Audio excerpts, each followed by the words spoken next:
Okay? We're not flirting with fascism no more. We knee deep in it. So, yeah, Trump did say there are methods for making it happen and said Why that is a lot that of normal, though? That's not. It's like, why is everybody just treating that like it's normal? Nothing. No. Nobody's saying not nothing. normal at all. In fact, we'll get into what's not normal a little later in front page news in the 7 o'clock hour. Cory Booker has some comments. But Trump said there are methods for making it happen, and he said a lot of his allies want him to, but he tells them there's a long way to go as far as it is early in his administration. And of course, as I mentioned before, serving 3 terms as of right now is prohibited by the Constitution under this 22nd Amendment. Well, you know, he's been wiping his ass with the Constitution for a while, but this is not just wiping his ass with the Constitution. He's showing you the doo-doo on it. God. Seriously, if everybody's okay with, him saying things like that and then eventually him doing it, it's over. American democracy as we know it is a wrap. But what can somebody do to him, though? Like for saying those things, or for even alleging that we will never have to vote again. Like, what is somebody doing? Like, what can somebody? Yeah, nobody can do nothing about that. The actions that can be done have to be done in court or in Congress, essentially. So that's where we are right now, and that's essentially what is happening. It's a lot of executive orders being signed, a lot of reversals, a lot of judges being involved, and so yeah. But what are them old ass people doing in the U.S. House, like the House of Representatives? Like they just be like, yeah, okay. That's what they So do. you guys do know that the Trump administration tomorrow will mark what President Trump is calling Liberation Day. I like to call it Tariff Tuesday, even though it's on a Wednesday. So the new reciprocal tariffs are set to take effect tomorrow against Canada, Mexico, China, and the European Union. And Trump is expecting $5 trillion in U.S. investments after his tariffs take effect. He said foreign car makers have been flooding the U.S. market. Let's take a listen to President Trump. Because that word reciprocal is very important. What they do to us, we do to them. If you look at Canada and Mexico, they were driving hundreds of thousands of cars into the market because they avoid the tariffs by doing it before the tariffs go on, which would be Wednesday. Yeah, so over the weekend, while speaking to NBC, the president said at that time he couldn't care less if automakers raised their prices due to the implementation of his 25% tariffs on foreign-made automobiles. In fact, he hopes they do, so people will start buying more American-made cars. And he also said that the imposed tariffs, well, they will be permanent. So remember how he kept rolling them back, giving another chance? Well, he said this time is the time. So that's your front page news for 6 a.m. At 7 a.m., like I said, we will talk about what is going on in Congress, Jess. We'll get to that. Okay.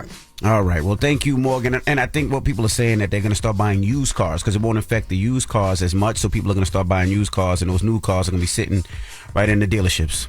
Hey, find those workarounds, please. All right. Get it off your chest. 800-585-1051. If you need to vent, phone lines are wide open. 800-585-1051. Call us up right now. It's The Breakfast Club. Good morning. The Breakfast Club. This is your time to get it off your chest. Keep calling. 800-585-1051. We want to hear from you on The Breakfast Club. Hello. Who's this? Yo, this is Malik from Chicago. What's up, Malik? Get it Peace, off your Malik. chest, brother. Man, I just wanted to spread some positivity, man. A few months ago, I lost my job or whatnot, and recently I've started a new business. I lost a lot of weight, like 50, 60 pounds, and everything going good, man. Oh, I love to hear That's that, what's up, brother. Yeah. For a fact, definitely. I was wondering if I could spit a quick 16 for y'all. Well, listen. Why do we need that in our lives? Yo, Go ahead, please. Go ahead. Now you should be talking about your new business that you just started. Word. What if he about to rap It got about a bunch it? to do with the business. Yeah. Okay, let's hear it. Let's hear it. All right. Yeah. My head is hard. I got a thick noggin. I need a break. I roll an ape. I feel an ache. I get the Tyler Nolan. I'm hearing pops like I'm Charlamagne. Hey, I was begging for my food. Call me broke now. I beg your pardon. Slept on the carpet. We was 8 deep, 3-bed apartment. I told my teacher that I ain't eat. I'm really starving. My uncle told me I should make peace with but I'm hearing this. Everybody ain't me, and they can't be. I got a new connection. Hold up. I'm getting work done. Ain't talking new reflection. I'm in a group with my brothers. We headed one direction. I hit her once, I remember. She in my recollection. She wanted him, but I got her. Another intersection. She wanted to know how I'm constantly winning best and I don't make wages. Baby girl, they better get me, and I'm still faded. What business is that? Hey, wait a minute. I know, right? Wait a You minute. said something about stealing apes and all that. What business is that? Business is this?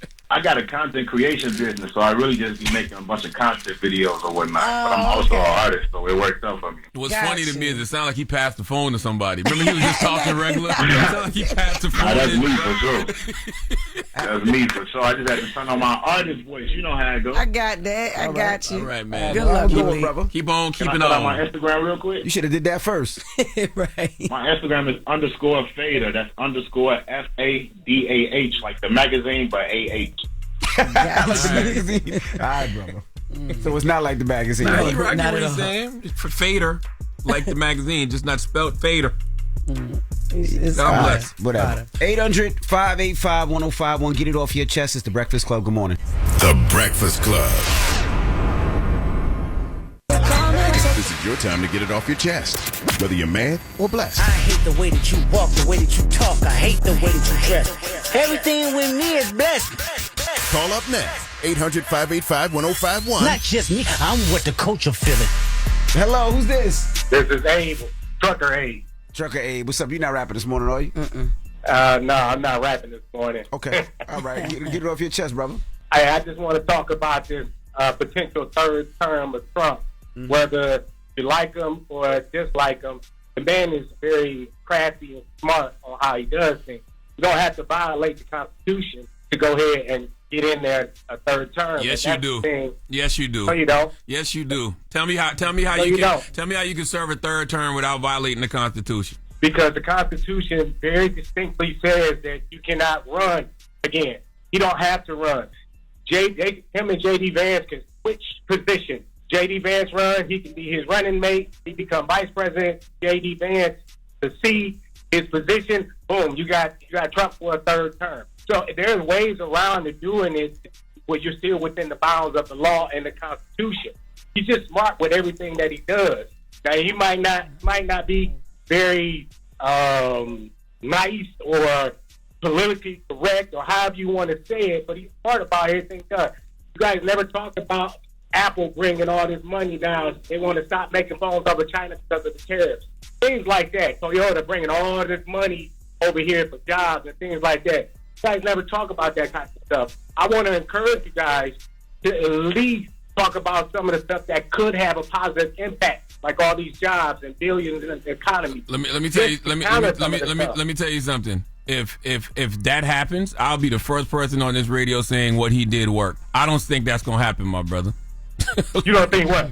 I don't think any of that's going to happen. I think that, these tariffs are going to continue to hurt working class people. The cost of goods is already sky high, and now the cost of goods is about to be even higher. And for a person who ran on one word, which was groceries, and bringing the cost of groceries down, we're not going in the right direction with that right now, sir. I will agree that it might not be going in the right direction, but I'll count it with this, that we've been going in the wrong direction for a long time with prices, and it's been for nothing. If we can go ahead and start to suffer a little bit, so at some point it comes down because the tariffs are going to work, then I'm all for it. You have to break a few eggs to make an omelet, and we've just been breaking eggs without no omelet under the other reign that's been in office all this time. People ain't got no more eggs to break, brother. The point, we ain't even got the eggs to break. There's people that don't even got eggs to break right now. Hello, who's this? Yo, what's good? Y'all can hear me? We can hear you. What's up? Yo, what's good? It's Keith from Brooklyn, you heard? Keith from Brooklyn, you heard? Yo, what's going on? What's up? Hey, yo, what's good? Charlamagne, Jess Hilarious. Peace, young man. How are you? Yo, God bless.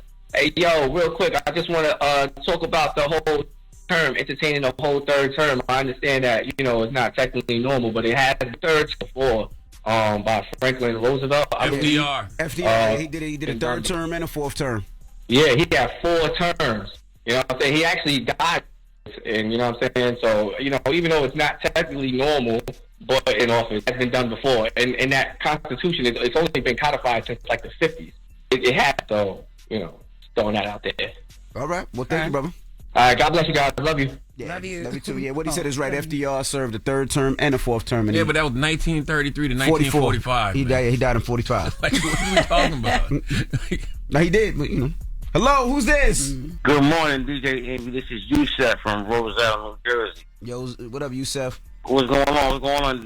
Charlamagne the God. Peace, brother. Peace, King. Peace. Jess Hilarious, how are you? What's up, babe? I'm good. Oh, my God. Listen, I called a few times and you wasn't there. So, I just want to let you know that what God has intended for you, no one can block from you.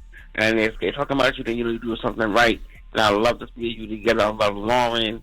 But, I just called to say that, I just finished, we just finished the Ramadan. Those who observe are observing the Eid. Blessings to them. I've been home for, a few years after living it like that I wasn't supposed to live. And I'm just blessed to be here, blessed to, be able to be in my children, my 3 sons, help raise them. Everything is going well. And I'm just so thankful to have that opportunity again to change my life and to, do positive things. I know Charlamagne, just real quick, I don't want to be too long. I know you mentioned that you produce films now, correct? Yeah, I produced films before, and I just formed a new production company with my man Basil. Yep. Well, I ask you if you have the time. We would appreciate if you go to IG and check out at Mr. Show Money, and my trailer for my series is up there. And just I would love to find out who I could talk to in your circle to pitch to you my idea, my concept for my show. Is very unique. It's very different.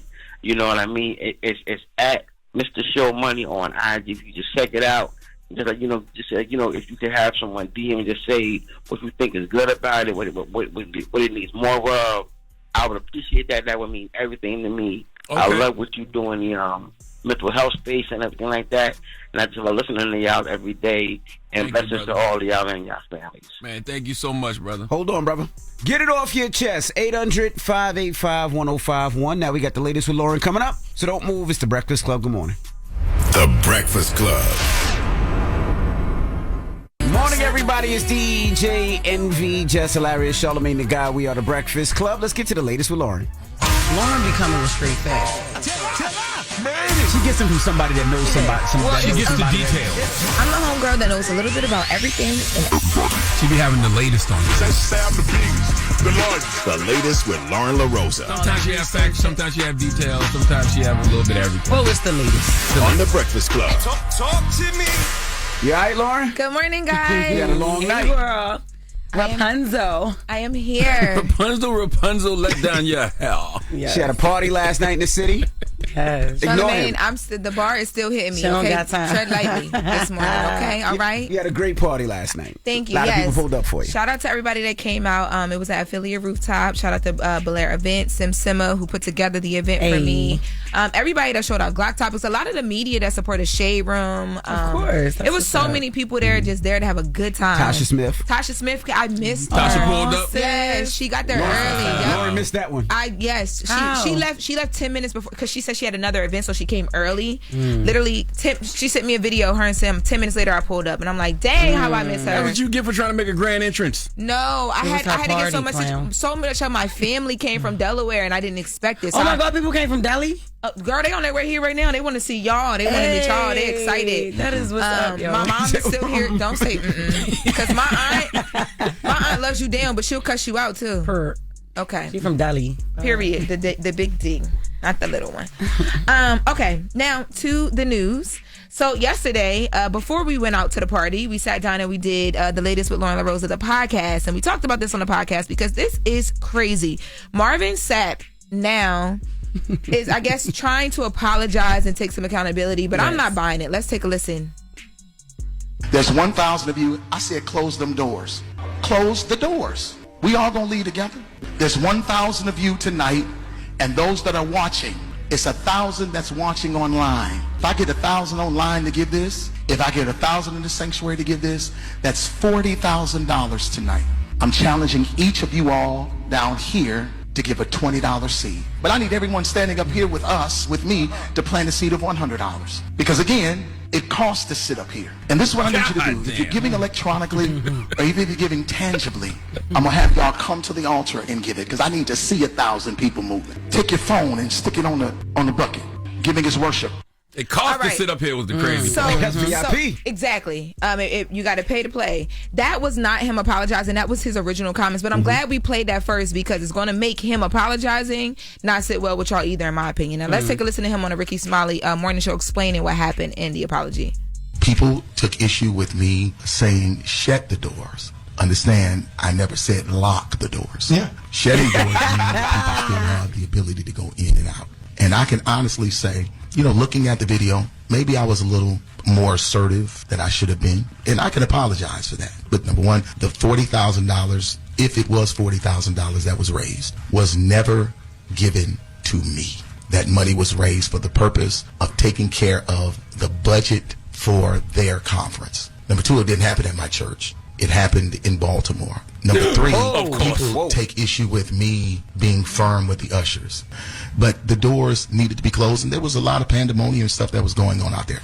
Due to you, he said, baby, it's y'all fault. Excuse me? There was a lot of pandemonium. Yeah, Ed, did you threaten to close the doors in Baltimore, at a church in Baltimore? He said they were shooting outside, said close the door to make people safe. Oh, no. No, he didn't say that. He didn't say that. I didn't hear the whole Ricky Smiley interview. Salute to Ricky Smiley, but I wish they just addressed the problem of shaking down folks who may not have it. Like, I go to church for spiritual relief. I don't go to church to get shaken down for money that I may not have. Don't shame me like that. And the same is if you're sitting up here, you got to pay to play. But like, you know what I mean? Like, you guys are closer, so you got to pay more. You got to pay to play. It costs to be up here. That sounds crazy in a church, Mr. Sapp. It does. No matter if it's $20, $5, $10. And to your point, Charlamagne, my issue with parts of the and shout out to Ricky Smiley and the team. Hey y'all, but even that little part of it, I'm like, where was I needed the rebuttal, the challenge, right? A little bit, because it's like, okay, we understand and Ricky all grew of up in that. the church, you know what I'm saying? Everybody. I don't care what conference or anything you at, where they putting the oil on you. You knew,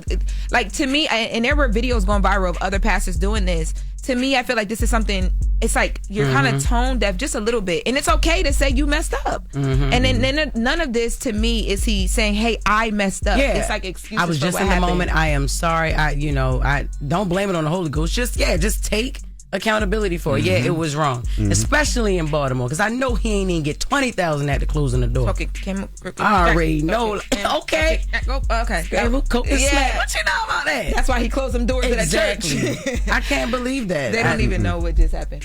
No. That's the Baltimore dance. That's Lil Scooter. Yeah. Rest in peace to Lil Scooter. He was a rapper from Baltimore. We selling scrambled, coke, and smack. That's the Baltimore anthem. Okay. Yeah. Now, when he heard that, he came out them church doors. Close the doors. That's crazy. But I heard Capital One was offering him a position to be the ambassador for them. Yes. Yo, did y'all see that meme? You posted the meme when it was like, the way that they're memeing this is crazy. What's in your wallet? When I send you this, I need my bill paid. Nobody likes that, man. I remember going to a mosque one time, and the guy at the mosque was like, "Who got the first $1,000?" And he would not. They do that at the mosque too? I'm not saying they do that at the mosque. I'm just saying that this one particular mosque, the guy was like, "Who got the first $1,000?" And he would not move off that 1,000 for like 20, 30 minutes. That's crazy. Nobody got it. That's crazy. There's nothing wrong with people tithing and all into whatever into the church, but I think that it's like, okay, chill. Like the way you go about it means something. Yes. But I want to play this last audio because Marvin Sapp is also saying that he's now receiving death threats because of this. Oh yeah, I heard that. The reason why I'm here is because what has happened is people have taken clickbait and made something out of it that it isn't. And because of that, my church has been getting phone calls. People have called my church and cussed me out. My staff are afraid because I've received death threats over $20 and shut the door. So now we've had to update and increase security, and all of this is because of a misunderstanding. All of that is because it costs to sit up here. That's right. That's right. And it's not that they doing it for no reason. They doing it because you are literally shaking down people who don't have it. They upset about that. This is called backlash. I'm not gonna say those death threats are real. It's crazy to call the church and tell somebody to go to hell, though. Yo, he said that's crazy. You call the church and tell them go to hell. It wasn't in your church. I bet all the death threats came from Baltimore. Like, nigga, who you think you is? But that's the new bullying, the death threats. That's what they do Yeah, online all that's day what long. they do. But That's to say the people new pulling bullying. up on you at the church, that's a little crazy. Pulling up on a pastor at You the see church. what happened to that pastor in Brooklyn? They pulled up on him and robbed him right on that live stream. See, he different though. He was walking around like full Gucci sets. Is that That's like crazy. you know what I mean? Marvin Sapp out there like that. He got shot and all that. Okay. He in a Yeah. preacher? I mean, I don't want anybody pulled up on. He got shot. Like, it was a bunch. He went through a lot. His story was crazy. It was something It was all types of stuff going on. His story is on like Bounce or something. It's a movie. You know how they do this on TV One. I'm sorry, not Bounce. That's crazy. No, Bounce is so TV watch the wildest shows. The Marvin Sapp story, yo. You gotta watch. I do feel for Marvin though, because the headlines is crazy. It's like Marvin Sapp holds congregation hostage for 40 grand. If your grandma was in there, y'all gotta see you. Yep. If my mama was in there, you held my mama hostage. Yep. For $40,000 that she ain't got. Exactly. How about you never would have made it? You ain't about to make it. All right. Well, that is the latest with Loren. Now, when we come back, we got front page news. More going to be joining us, so don't go anywhere. It's the Breakfast Club. Good morning. Wake up. You're locked into the Breakfast Club. Morning, everybody. It's DJ NV, Jess Hilarious, Charlamagne the Guy. We are the Breakfast Club. Let's get in some front page news. What's up, Morgan? Yeah, so what's up is it's going to be a busy week for the government, basically. So the Supreme Court could rule this week on several emergency applications related to President Trump's executive orders. Those include the deportation of Venezuelan gang members under the Alien Enemies Act. Trump wants the high court to lift a federal judge's restraining order that blocks the removals. Justices may also decide on a lower court's ruling requiring the government to reinstate millions in the Department of Education grants. Additionally, a ruling could come down soon on the firing of thousands of probationary federal employees. So we are on SCOTUS watch this week to see what takes place with those cases and those rulings. Meanwhile, New Jersey Senator Cory Booker spoke on the Senate floor yesterday, and he criticized President Trump and, of course, the first friend, Elon Musk. Senator Booker says America's elected leaders have a job to do, and he made it clear of his intention to disrupt the normal business of the United States Senate for as long as he is physically able. Let's take a listen to New Jersey Senator Cory Booker's comments on the Senate floor yesterday. These are not normal times in America, and they should not be treated as such. I can't allow this body to continue without doing something different, speaking out. The threats to American people and American democracy are grave and urgent, and we all must do more. We all must do more against them. So many heroes before us would say that this is the time to stand up, to speak up. This is the time to get in some good trouble, to get into necessary trouble. Get in good trouble, necessary trouble, and redeem the soul of America. That's a quote from the late, great Congressman John Lewis. So what does that look like, though? What does it look like? I mean, I hear Cory talking, and I like what he's saying, but what does that look like? Well, what he went on to say that he repeatedly attacked what he called the Trump administration's reckless actions and warned that the nation is in crisis. He insisted that the president has inflicted harm after harm on Americans' safety, financial stability, and the foundations of democracy and any sense of common decency. As far as what it looks like, you're right. It's a matter of the Democratic Party rallying and figuring that out. You know, what does that look like? Getting on the same page and moving forward as a collective unit is certainly something that needs to happen, right? So nothing, just more rhetoric. Basically, what you're saying is until you actually see some action, then right now it's just all because I keep hearing all of them say we need to do something, and these are not normal times. We know all of this, but what is the game plan? Like, what are they doing? Like, what is the action? Right now, it seems as though it's just a matter of fighting in those courts, fighting those court cases, fighting in Congress, and that seems to be it right now from where I'm standing and what I'm seeing. Gotcha. So nothing. We understand. So in California, switching gears, in California, legislation that would give home buying assistance to descendants of slaves is moving forward with major concerns. They're calling this like a reparations bill. It's being approved by the Assembly Housing Community Development Committee, but there are concerns over its legality and eligibility hangs over it. So Andrew Quinio is with the Pacific Legal Foundation. He tells the committee that when the government disadvantages or even advantages individuals based on race or ethnicity, it comes off as very suspicious. So let me bring things home to you guys in New York. There's a growing sense of outrage and calls for change in Brooklyn after a black teenager was targeted in a racist attack at a subway station. Now, the victim's mother was joined by supporters, including civil rights activist Reverend Kevin McCall at the Coney Island Stillwell Avenue station on Friday. Let's take a listen to that. Let's take a listen to their protest. Let me just make this clear. The police department precinct is in this subway station. That's right. So where were they to provide safety? Yeah, so basically what happened, police say that a gang of teens from Uzbekistan, white teens, punched and kicked and threw bananas at a 16-year-old Dakari White, who is black, while yelling racial slurs. This happened about a week ago. Now, Dakari's family says the assault left him traumatized. They throwing bananas? Crazy.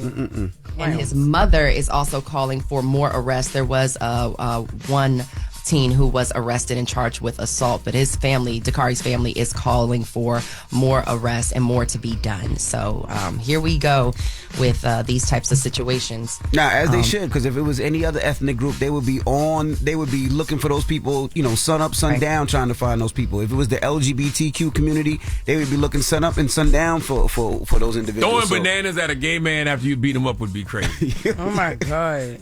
Would be insane. So the fact that they did that to this young man and threw bananas at him and racial slurs, they should be looking sun up and sun down for these individuals. They should be. And I'm shocked in New York City with all the cameras and everything everywhere, they haven't found these people yet. Because that's a very distinct crime. You using props throwing bananas? True. And we know what the story. We know they probably was calling him a monkey if they throwing bananas. Of course. So that's, to me, that's also premeditated. Yeah, they had to go buy them. Like nobody just walking around with a bunch of bananas. They had to go buy them. That's true. Right. That's what I was getting ready to say, Jess. Well, that's your front page news, y'all, and I will continue to keep you guys posted. Make sure you're following me on socials at Morgan Media, and for more news coverage, follow at Black Information Network. Download the free iHeartRadio app and visit us at BINnews.com. Thank y'all. All right. Well, thank you so much. Thanks, bro. Now, when we come back, Roxanne Shante will be joining us. She recently got a honorary Grammy at the Grammy Awards. And not only that, she recently got her first $1 million, and she'll tell us what rapper actually gave her that. So we'll get to that next. So don't go anywhere. It's The Breakfast Club. Good morning. The Breakfast Club. Good morning, everybody. It's DJ NV, Jess Hilarious, Charlamagne the Guy. We are The Breakfast Club. Loren is here as well. And we got a special guest in the building. We got the Queen, and Queens get the money. We have Roxanne Shante. Welcome. Thank you. I appreciate that. How are you feeling? One, I feel absolutely blessed. Okay. And I feel good. I think I've learned to age, and I enjoy it. So because I don't fight age, I feel good every day. Back be messed up. I feel good. I feel good. Well, congratulations. You got a Lifetime Grammy Achievement Award. Yes. How did that feel? That was amazing. When they first even contacted me and told me, like, listen, we're going to give you a Lifetime Achievement Award at the Grammys. And then when I heard the class that I was in, which happened to be Prince and Frankie Beverly and Frankie Valli and Taj Mahal, The Clash, when you first hear all of them and then you say, okay, and you're adding Roxanne and Shante, it was just incredible to me. But it also shows perseverance. It shows patience. It shows something that, a lot of people need to have that understanding that when it comes to hip hop and even when it comes to getting into entertainment and careers, some things are going to take time. Sometimes it's the slow grind. Yeah. It's the slow burn that makes the incense smell good. Did they have a hip hop category when you guys were first putting out records? No, they didn't. And then all of a sudden they did come up with one. And then I remember everyone got together and wanted to boycott because they had took it back out. Then they added it in. So yeah, definitely. Was it bittersweet a little bit because it was like, I feel like I should have been recognized a long time ago for my achievements and what I've done in this industry? Honestly, no. Because if I was going to get a Grammy, I would prefer to have it for Lifetime Achievement. That means that it really focuses on everything that I've accomplished. Right. Like when you see my Grammy represents the person who didn't sell millions of albums. My Grammy represents the person that said no to a lot of things that people said yes to. You know what I mean? So therefore, it has like a little more of a significance to me personally. Yeah. So I would love to have it that way, as opposed to, because sometimes people will look at a Grammy and say, okay, well, we know they're going to get the Grammy this year because they had the hottest video and they had the this and they had the that. Yeah. But in order to have a lifetime, you have to put a lifetime in, and not everybody's going to last a lifetime. Some people going to get a hot 5 years. Yeah. Some people might get a good 10. You know what I'm saying? I've had a strong 40. And you're the first solo female rapper to do that, do so, like to receive this recognition. Absolutely. That's amazing. Yes. What was sitting in that moment like for you? Because it is a first. You are getting it because of the entirety of your career, not just a moment. When you get that call and you're sitting in it, is it like, ooh, wow, or is it like, boom, duh? No, for me, it was like, it was like hard. It was hard for me to just understand like this is really happening, because when you come into the industry, you come into the industry for like 3 things, and that's to get a record deal, because you want to make sure that you get a record deal, so you're going to make a lot of money, and then 2, you want to make sure that you do that great album, you want to go platinum, you want to be on Billboard, that type of thing, but then you also want a Grammy. I think everyone that goes into the music industry, you know, as far as a performer or making records, you want a Grammy. So for me, it was like, after a while, I didn't expect that. But I also knew that I wasn't going to stop being me. Like, I was not going to change being Roxanne Shante. So if I was destined to have a Grammy, then it's going to come, whether I sell 1 million records or not. And that's the reason why sitting there, I was like, okay, I'm really sitting here. Like, I am really next to them. Like, literally, I had to reach out and touch people, because I was like, am I really Is this real? Like, yeah, let me just make sure, you know. And I took my daughter with me, and I kept touching her, and she was like, Ma, you gonna mess up my makeup. I'm touching her face, touching her, you know, that type of stuff. But yeah, so definitely, I truly enjoyed it. I wanted to ask, you know, I was talking to Sydney, who's there. She does our digital, and she was like, you know, she watched the Roxanne Shante movie, loved it, and she was like, you know, she really didn't go into the group homes that she went into and this, that, and the other. Why was that taken out? Why was that not addressed? Because I even heard you say something that, you know, you seen a better situation in the group home than in our actual home. Yes. So why was that taken out so much? You know, when we did the Roxanne movie, you know, a big shout out to Pharrell, Forrest Whitaker, you know, Mimi Valdez, Nina Bon Jovi, big shout out to them for making this happen. But when we did the movie and when I told the story, literally every day everybody was in tears. You know, because I was in the streets for a very long time, and being a young girl in the streets and being a pretty girl at that, you know, there's a lot of things that can happen, you know, and it makes you kind of cold. It changes you a little bit. And so we only did 3 years of my life, because at first we weren't really felt like the world was prepared for the full Roxanne Shante story. You know what I'm saying? It's not something that you could really sit back and be like, you know, it had a lot of gasping moments. And then when we were doing the movie, one of the things about it was the young lady who played me. Her name is Shante Adams.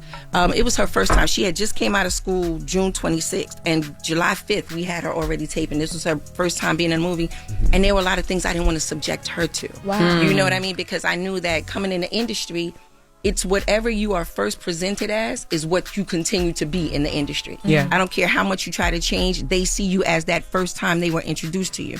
And so I didn't want her to have any nude scenes. I didn't want her to have any strong sexual scenes. I didn't want her to have any strong abuse scenes. So that this way, her standard for what she is going to have in the industry, and it shows in the work that she did following up, working with Denzel and doing such other great movies and doing plays and stuff like that. I was also thinking about her. So I was like, listen, we can't put that in, but it'll make a hell of a book. You know, we can't put that in, but I want to talk about this part. And then even the extension of my movie, because people say it just stopped so abruptly. It did. I didn't get a chance to introduce them to Biz. So now Cool V has done the extension of that. So now we're looking to like the part 2 of everything that I've done is now getting ready to show up in this new project, which is incredible to me. Now break down what Cool V here, the legendary Cool V. Can we get a chair for Cool V in there? Over there?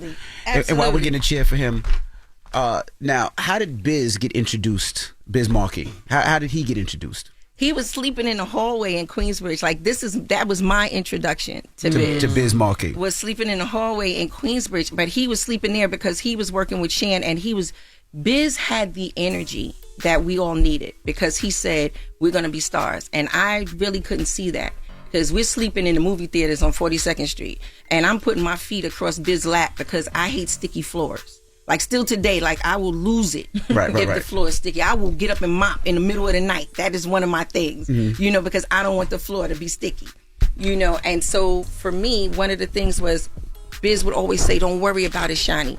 Like, we're going to be stars. And I mean, we got karate flicks playing. I mean, if anybody that went to his funeral, they saw that I kept my word at the end of everything that we were going to do regarding it. But he had that energy that we all needed. And even when my DJ told me, like, yo, listen, I'm not going to play for you no more, he said, look, I will beatbox the entire show for you.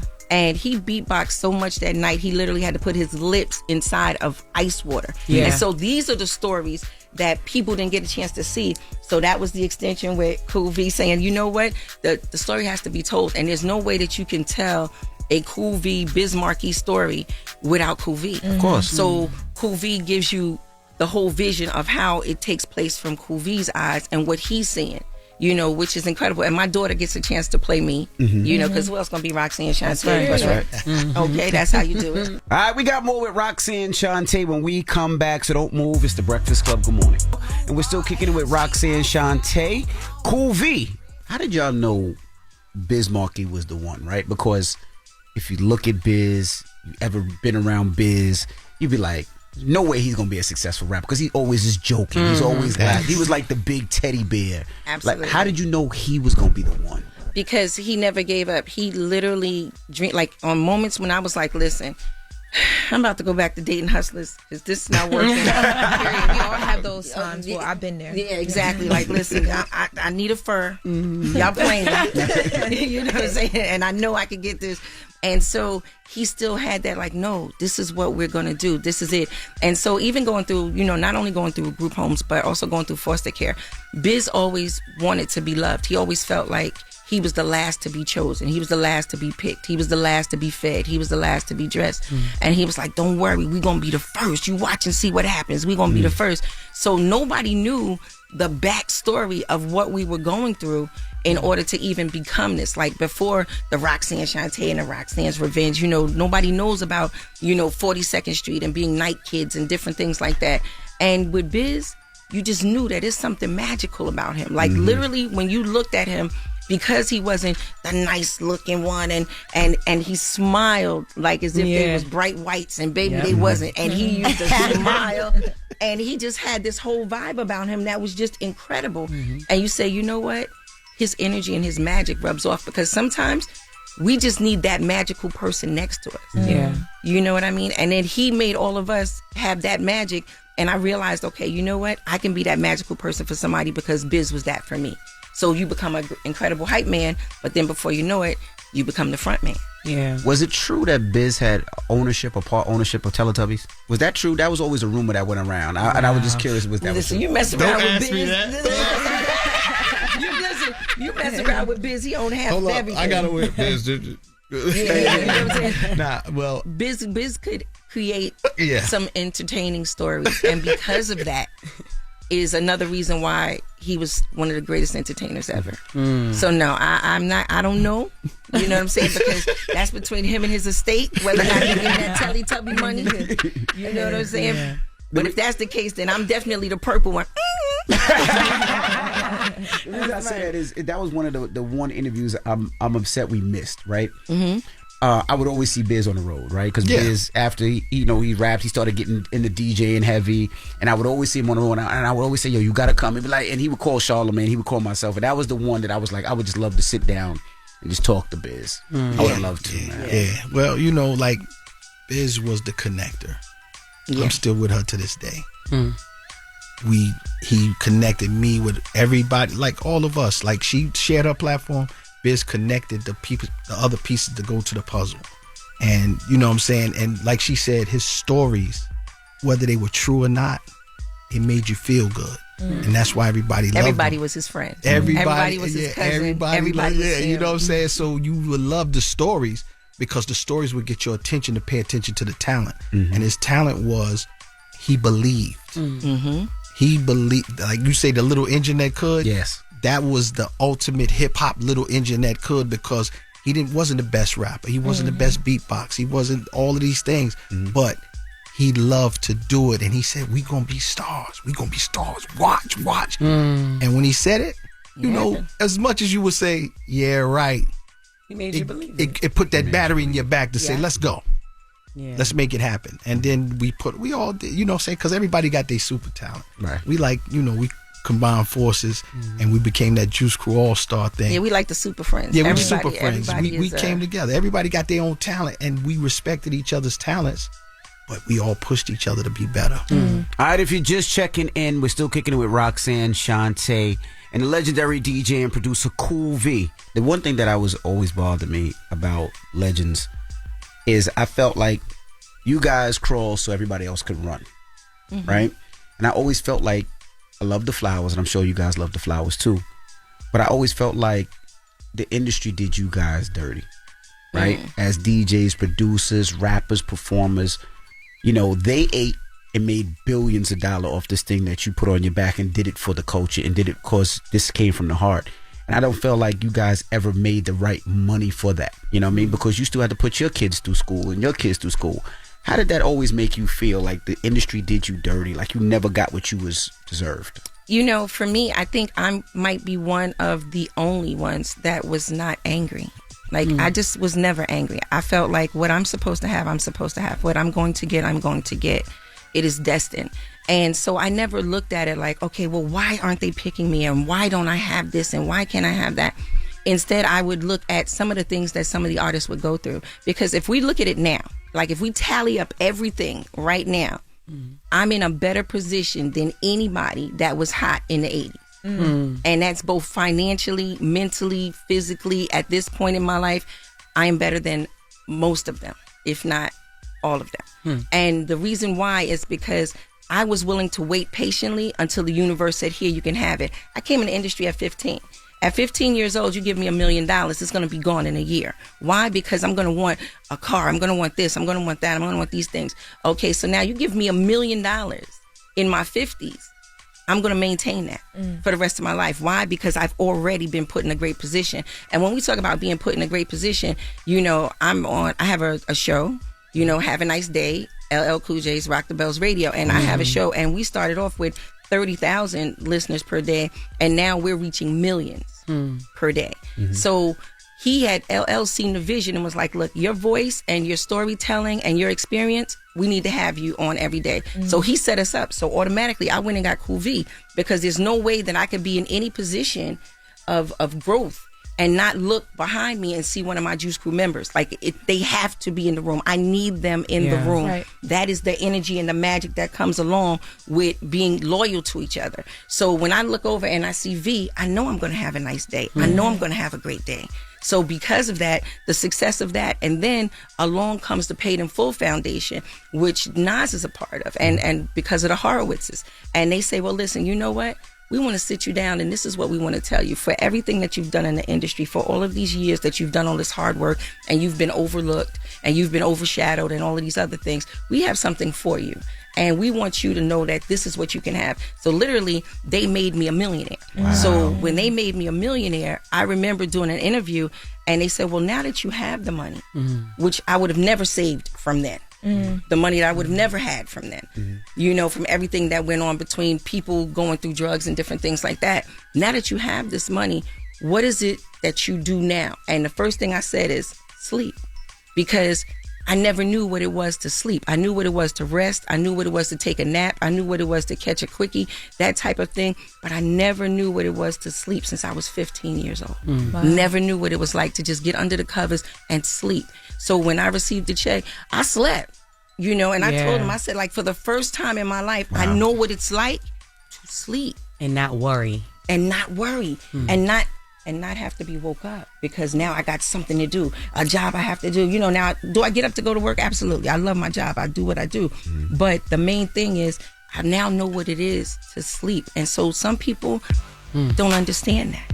You know what I'm saying? Like, for me, that's what it was. So that money bought me some sleep. All right, we got more with Roxanne and Shante. When we come back, don't move. It's the Breakfast Club. Good morning. And we're still kicking it with Roxanne, Shante, Cool V, Jess. Going back to what you were talking about the movie, the Roxanne Shante movie, right? Yes. The young lady that played you, I know you said that she was right out of acting school? She just graduated out of Carnegie Mellon. Just graduated, right? And you said there was a lot of things that you didn't put in it because you didn't want to subject her to that. You didn't want to put her through that.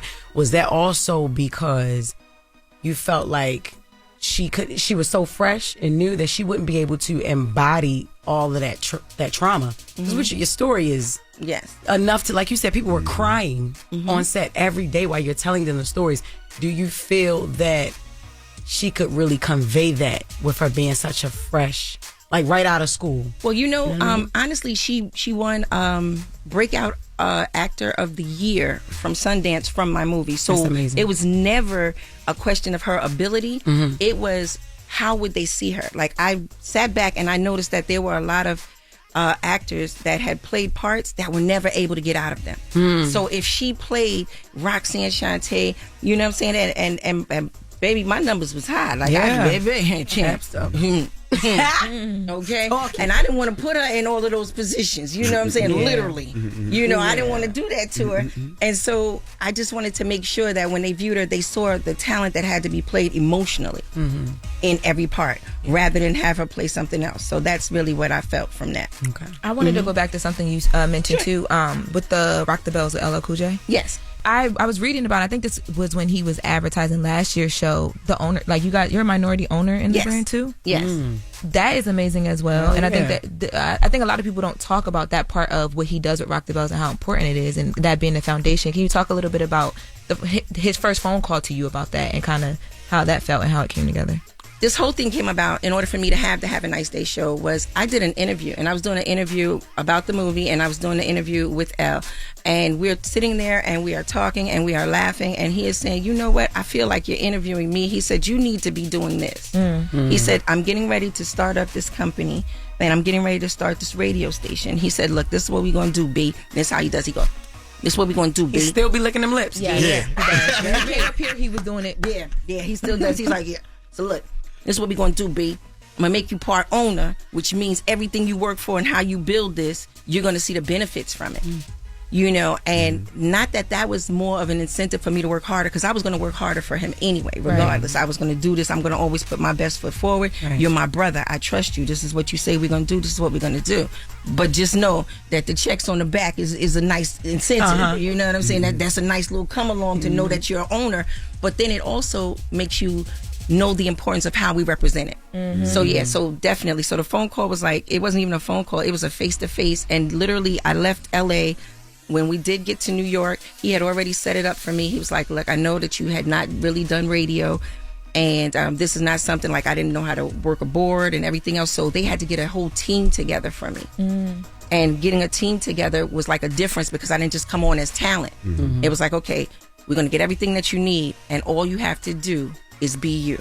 And that's exactly what he allowed me to be. You know, and being an owner and having others that are also owners is just incredible, because it makes you say, like, look what we've built. You know, look what his vision saw, and he understood the importance of ownership, because he was like, you've done so many things and you've built so many things for other people. Now it's your turn to say, look, this is what I built and this is what we have. And I thank him for that. Like, literally, we call him the Todd Father. You see, I'm rocking you right now. You know what I'm saying? Listen, because everything he said in the beginning, and I wasn't even there for that. She told me all of that. But everything that he said in the beginning, what you see now, he said it back then. And we've been on the radio for 5 years now. He said it then. I love it. But talk about the importance of Nas, right? You said Nas made you a millionaire. Yes. Talk about the importance of Nas, because I feel like Nas is and Ella, both of them are like the forgotten artists. And when I mean the forgotten, we all know they get busy, or we all know they got classic albums. We all know they get nice, but I don't think we talk about them enough. So talk about the importance of Nas to you. And you know, with Nas, it's like watching my little brother grow up and be exactly what I knew he was going to be. You know, people would say to me all the time, like, why didn't you ever say about how you and Nas met? And I said, because it was genuine. That's me talking to my brother. That's not a conversation that I'm going to tell everybody. I'm not going to tell you every time I tell my sisters or my brothers that I'm going to beat them up if they don't do right. I'm not going to do that. And so he chose to reveal that to the public. He did that first in his documentary. He was like, listen, and then Shante said this to me, and it made me understand that, because you can see, even with your siblings or even those who are in your neighborhood, because growing up in Queensbridge, you know, where there's 15,000 tenants on paper, but 30,000 any given day, because somebody's always living with somebody. Somebody's always on somebody's couch in the projects. But that was like a little city, but we all knew each other. And I remember seeing Nas and saying, like, yo, you're going to be great. Like, it's just something about you, and I know you are. So stay away from them before I get you. You know, and then he was like, I'm going to rhyme. And I was like, yeah, but you make sure you have it together, because at one time he wanted to rhyme, but he also wanted to make sure that his crew could rhyme. And I'm saying, like, so you just writing for everybody, huh? You know, so I need you to just do this for you, because you are going to be special. There is something about you. And I know it, because I've always had to be my own hype person to tell myself, like, yo, listen, you're going to be special. And the same energy that I would get from Biz, like saying, like, we're going to be, you know, the connection. You know who's going to be something. And sometimes you can sit back, you just honestly don't want to say it, but you know who's not going to make it. You know who's not going to make it. You can bring them along, but you know they not gonna make it. Yeah. Now, if you're just joining us, we're still kicking it with Roxanne, Shante, and the legendary DJ and producer Cool V. I'm a hip hop head. I'm from Queens, so it's how I grew up. It's what I saw. It's what I lived. And I feel like these stories need to be told so much more. You hear these stories when it comes to country music. You hear them when it comes to pop music. And I feel like we should hear it when it comes to hip hop, because there's so many Avengers and superheroes that helped me get by and that I was excited to. I mean, I remember it had to be 15, 20 years ago, and you called me to do your opening of your ice cream shop. Sure did. You know what I mean? Sure did. And with things like that, it's just like a different respect. And I just want to say thank you for what you did for this industry, especially for y'all, for me. You know what I mean? It's like no other. You know what I mean? But that's why I hold my DJ so close. Salute. I feel like nobody ever f***s with us, and they just let us go to the waistline. But that's why I do it so much, because I just want people to know that without any of this, it would be none of this. You know? Yes, and that's why I love her, because she always said, even when I couldn't DJ for her, she pulled another person in the crew. She pulled Kane up to DJ for her. She pulled everybody's been Shantae's DJ. By far, I probably had the most DJs in hip hop. You know what I'm saying? Yeah, I had envy for a while. See, you understand me. And see, that's what I'm saying. It's the truth. But she's never shied away from sharing her platform, and whatever we can get it together. So right now, I'm just so happy to be with her right now, doing what we doing.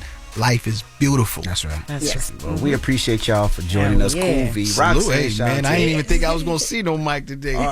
Listen, thank y'all. Legendary. Well, we appreciate you guys again. And, anytime you're doing anything, come on up. When your daughter's ready to play a song, come on up. Absolutely. Absolutely. That's right. Well, thank you so much. It's the Breakfast Club. Good morning. Morning, everybody. It's DJ NV, Jess Hilarious, Charlamagne the Guy. We are the Breakfast Club. I ate a hard-boiled egg this morning, and it gave me crazy gas. And the reason I'm telling y'all that please let us because know. I don't fart in my clothes. I don't believe that's number one. There's I don't fart in no my way. clothes. I don't fart in my clothes. How old are you? 46. And you never farted in my clothes. I don't fart in my clothes. I That's don't disgusting. believe you. I don't fart in my clothes, so I'm just letting y'all know that. So if y'all see me squirming, it's because I'm gassy. Also, I want to tell y'all that the paperback of my third book, Get Honest or Die Lying, came out today. What kind of segue was that? Today's April 1st.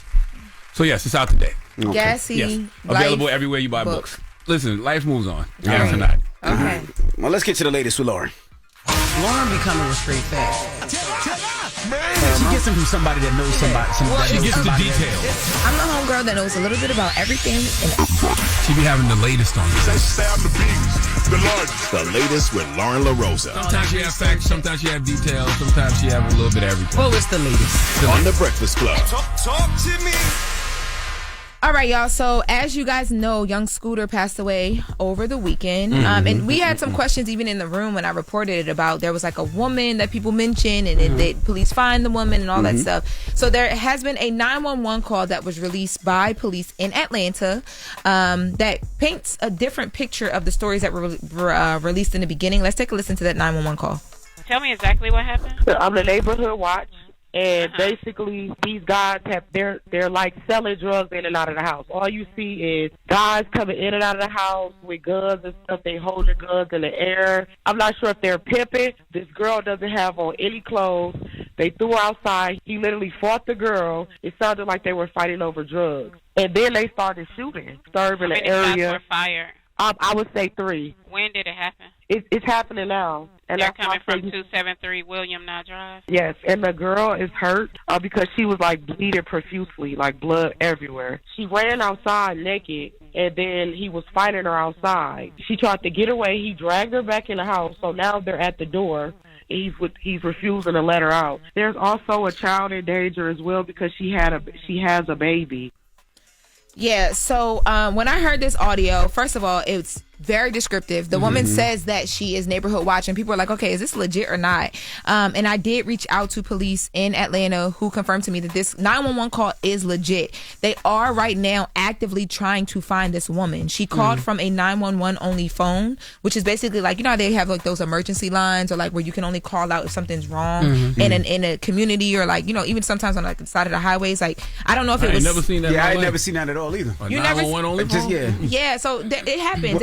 When you don't pay your bill, you can call 911 only. No, well, I don't know if hers was set up like this, but I know like if you go to sometimes different communities or like on the side of the highways or whatever, there are certain emergency phones where you can literally only call for emergency services. I've seen emergency phones on the side of the highway, if the case, especially on college campuses, but nothing like this though. According to what the police released, and the way that they describe it as a 911 only phone, and that is what is making it hard for them to backtrack who this woman is and where she called from. But they are looking for her right now. They have a $5,000 reward out just for information of who this woman is, because imagine if they can sit down and have a conversation with her. Now they can kind of understand what led up to young Scooter feeling like he needed to run away from police when they came, and just everything that we've heard about this woman. So is the call real or the call fake? The call is real. But I already thought the police said that there was no signs of blood or no like woman that she described. And that's why everything just changed once this audio dropped, because when they got there, they said that somebody shut the door on them and they saw no woman. They saw none of what we're hearing. But there is a woman who describes this, so they have to investigate it. And if what she is saying, if she can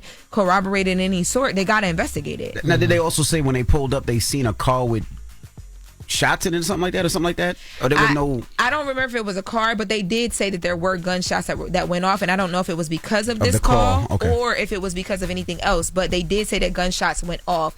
But they just... The woman in question they haven't located her. Like, they're trying to figure it out. So they want to talk to this woman behind the call, but they also want to talk to, of course, the woman that we have no idea about. Now... It's crazy. Right. Switching gears. So Crime Mob... there's a video circulating right now from 2024. So the video is not new. The interview is not new. But Crime Mob, Princess of Crime Mob, sat down for an interview and she talked about the reason why Crime Mob broke up. And people are like, what? Let's take a listen. What is it that possibly Princess did wrong, potentially, to separate this group? Okay, y'all ready for this? Me and my brother went to Six Flags. We came home. We called Diamond. We told her we saw Michael Jackson at Six Flags. And that Michael Jackson wants to get on Look If You Book. And that he just left our house.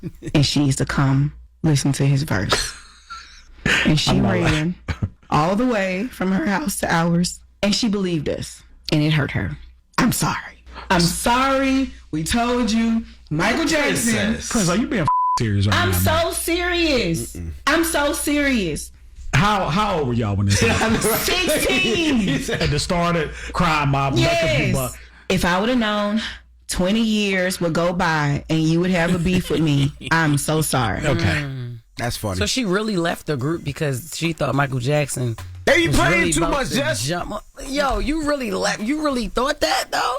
You know somebody in here that would do that? Like, you left the group. You would do that? You would leave the group if somebody told you that? No, he would do the joke. Stephanie Mills was, like, was going to jump on nothing. He would do the joke. Oh, I thought you meant he would be the one to leave. I think we because how would you even sound? How would Michael Jackson even sound on the computer? I don't know, but the fact that nobody has produced that yet with AI is bothering me. Crazy. How long has this story been out? Hold up, this is from 2024. But hold on, because we're gonna get to the bottom of things here at the Breakfast Club. No verse. I like that. Nah. See, no verse. Huh? No, they ain't had enough. They ain't have enough money for no verse. I want to hear somebody do. I want to hear Michael do Princess's verse. I want somebody to do the AI and make Princess's verse be Michael Jackson. Wow, that's what I want. She gonna be mad then because now you replacing people and listen, I love Diamond and Princess, but Diamond, if you believe that, then you just wanted to leave the group. You was looking for a reason. She didn't have a car back there. She had to run all the way to that. Got there musty to meet Michael. That's right. And wait. She did say they was 16, so they was young. Yes. Right? Yeah, but she said that they haven't been speaking for 20 years. Princess and Diamond was up here on the Breakfast Club together in 2019. They made up over different times to do shows and stuff like that. Go on tour. You lied to me about Michael. I'm not. First of all, I don't believe this story. Princess was just playing with people. I don't believe that story. First and foremost, that had to be the cherry on top, or the straw that broke the camel's back. They had to be going through something else. Well, and Michael Jackson was just the tipping point. Exactly. If Diamond believed that, she wanted to leave the group. She was just looking for a reason. Okay. Well, this was Legendary Jared's podcast, and he kept asking her, "Is this not real? Are you serious? This not real. Like, for real? This not Michael real." would have been eyed on Knock If You Buck. Nah, real. Yeah, now that I hear it. You heard it? Because you know a lot of those... Thank you for doing that. Yeah. A lot of those Nori records that Pharrell produced, I think they said Super Thug was from Michael Jackson. Super Thug? Yes. The what? That was from Michael. Oh, wow. What? And he just didn't want it. He didn't do it. That's what it didn't feel. Right. It probably just didn't Can you imagine fit, Michael on that? Yes. No. Well, he wouldn't say what, but it would be different. But like, I can see where you're going with that. But he would do good on Knuck If You Buck. It's the beat. It's a Negro spiritual. If you got any type of black in you, you can do something on Knuck If You Buck. Yeah. And I'm not for sure why this video went viral now because it's not a new video. But I will say last August was the 20th anniversary of Knuck If You Buck. So maybe people are just going down memory lane. The what anniversary? The 20th year anniversary of Knuck Knuck If If You You Buck. Buck. Yeah, 20 years ago. Well, I was 12. Jeez, 13. Y'all good, unks? 26. How y'all feel? 20 years ago. I feel like I was older than that. 26. 26. Oh, okay. I feel like I was still in college when Knuck If You Buck came out. Boy, shut up. Boy, you be trying to sound so young. I could have swore we was fighting in college with that. No, you weren't. I was in Pampers. You And graduated college in the 90s. What's wrong with you? 2000. Knuck If You Buck came out in 2004. Okay, so Yeah. it was close. I was 2000 when I graduated. Oh, for real? Okay. Damn. All right, old heads. I know that's right. Y'all still dance to it now, don't you? Period. Yeah, we did. All right. Can Yeah, y'all we still did. dance to it or no? No. Okay. Hands to your fists. Hands to your fists. That's all you got to And do. they talk about somebody old with that old lady wig on. How dare she? Okay. Huh? Who? Go ahead, Jess. Who got an old lady wig on? Uh-oh. Because Nobody. ain't no old lady Because I wigs ain't over never there. seen an old lady with no wig on like that. Or like this, man. Yo, Period. Don't do that. Side note. Don't do that. Side note. What's your side note? My white friend. Shut up, Charlamagne. My white friend sent me a picture of Loren and was like, her hair is so nice. I said, you know it's fake. He said, no, it's not. I said, all right. You know they don't be knowing. They had no clue. Period. His If wife the had to put bundles them is on. growing from the scalp, just give it to me. You in the wrong neighborhood with that on. Just You look give it- suspicious. Somebody's in this neighborhood in disguise. All right. Talking about. That's the latest with Loren. Who you giving that donkey to? Before after the hour, we need a brother named Chris Lewis to come to the front of the congregation. We'd like to have a word with him. All right. We'll get to that next. It's the Breakfast Club. Good morning. Wake up. You're locked into the Breakfast Club. Don't be out here acting like a donkey. Hee-haw, bitch. Hee-haw. It's time for Donkey of the Day. I'm a big boy. I can take it. If he feel I deserve it, ain't no big deal. I know Charlamagne guy gonna have some funny shit say out his mouth. If you gotta say something you may not agree with, doesn't mean I'm mean. Who's getting that donkey? That donkey. That don't. Donkey of the Day right there. The Breakfast Club, bitches. You can call me the donkey of the day, but like, I mean no harm. Yes, Donkey of the Day for Tuesday, April 1st. April Fool's Day goes to an Augusta man named Chris Lewis, okay? Chris is 24 years old, and he was arrested for leaving his kids at a McDonald's while he attended a job interview. I repeat, he was arrested for leaving his kids at a McDonald's while he attended a job interview. Hey, we listen. We don't judge. I'm lying. We judging. Let's go to Fox 26 Houston for the report, please. A job interview ends badly for a man in Georgia. Chris Lewis was arrested March 22nd. Police say he left his kids in a McDonald's by themselves while he went to an interview for a job. He reportedly told police he did not have a car and lived nearby. Lewis said instead of making his 3 kids, who are 1, 6, and 10 years old, walk home alone, he decided to make them stay in the restaurant. What we know is he was there the kids were there from 4:30. He returned at 6:18. And then the mother was on the way as well, but we don't know if she was called by police or him after the fact or if she was on the way anyway. He was 24 and he has a 10-year-old, so he had that child at 14. Yes. Damn. Do you know how young 10, 6, and 1 are? Okay, I have a 9-year-old, a 6-year-old, and a 3-year-old. I don't like leaving them alone in the family room while I'm upstairs. Nonetheless, dropping them off at a McDonald's restaurant while I attend a job interview. Now, I know some of y'all are out here, out there thinking, well, at least he was going to do something productive, like going on a job interview. Well, if that's what you think, you are missing the entire point. Okay, the issue here is the fact that Chris left his 10, 6, and 1-year-old unattended at a McDonald's. Okay, a witness reported seeing him with his children around 4:30 p.m. The witness also observed him leave the restaurant, return later before leaving again. And then when he came back at the restaurant around 6:18 p.m., that's when he was detained by officers. That's almost 2 hours that he left his kids unattended at a McDonald's. Anything could have happened in that 2 hours. Kidnapping. Let's start there. Okay, medical emergency. What if one of the kids hurt themselves and needed immediate attention? People in McDonald's not paying attention. That's not a damn daycare. They in there making fish fillets and making sure the quarter pounders are poundering. Why would they be paying attention to your kids? Now, the news report said the child's mother arrived shortly after and took the children from the restaurant. Why couldn't they have been with the mother to begin with?